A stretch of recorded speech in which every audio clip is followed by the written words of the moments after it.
এই পর্বে দেখব গ্রিন চাটনি বা ধনেপাতার চাটনি কিভাবে বানানো যায়। ধনেপাতার চাটনি বানাতে জাস্ট কয়েকটা ঘরোয়া উপকরণ দিয়েই তৈরি হয়ে যায়। তো দেখে নেওয়া যাক ধনেপাতার চাটনি কিভাবে বানাতে হয়। এর জন্য বেশ কয়েক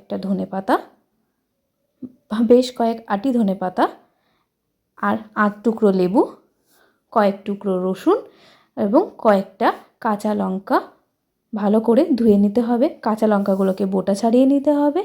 লেবুটাকে চাইলে 8 টুকরো বা আরও ছোটো ছোটো টুকরো করে নেওয়া যেতে পারে। রসুনগুলোকে ছাড়িয়ে ধুয়ে ফ্রেশ করে নিতে হবে। আর ধনেপাতাগুলোকেও ভালো করে ধুয়ে ভিজিয়ে রেখে গোড়াগুলোকে কেটে যে যতটা ধনেপাতা চাটনি বানাতে চাও ততটা ধনেপাতা নিয়ে নিলেই হবে। এরপর একটা মিক্সার গ্রাইন্ডারের মধ্যে একে একে ধনেপাতাগুলোকে দিয়ে দিতে হবে।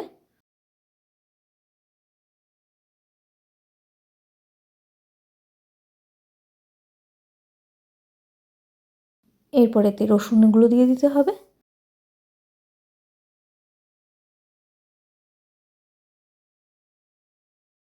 তারপর এতে কাঁচা লঙ্কাগুলো দিয়ে দিতে হবে এবং অবশেষে ওই লেবুর রসটা ভালো করে চিপে এর মধ্যে দিয়ে দিতে হবে।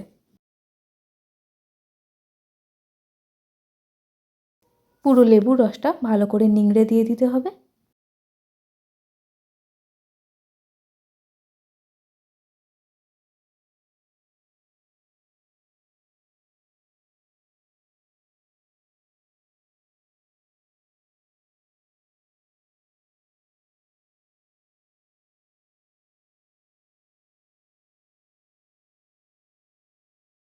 লেবুর রসটা দেওয়া হয়ে গেলে এরপর এতে 1 টিস্পুন মতন লবণ দিয়ে দিতে হবে। এরপর মিক্সার গ্রাইন্ডারে বসিয়ে এতে সামান্য পরিমাণ জল দিয়ে দিতে হবে। এরপর ভালো করে একটা পেস্ট বানিয়ে নিতে হবে।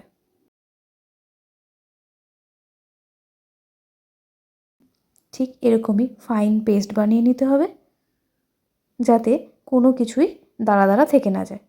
তাহলেই রেডি ঘরোয়া পদ্ধতিতে বানানো খুব সহজে গ্রিন চাটনি।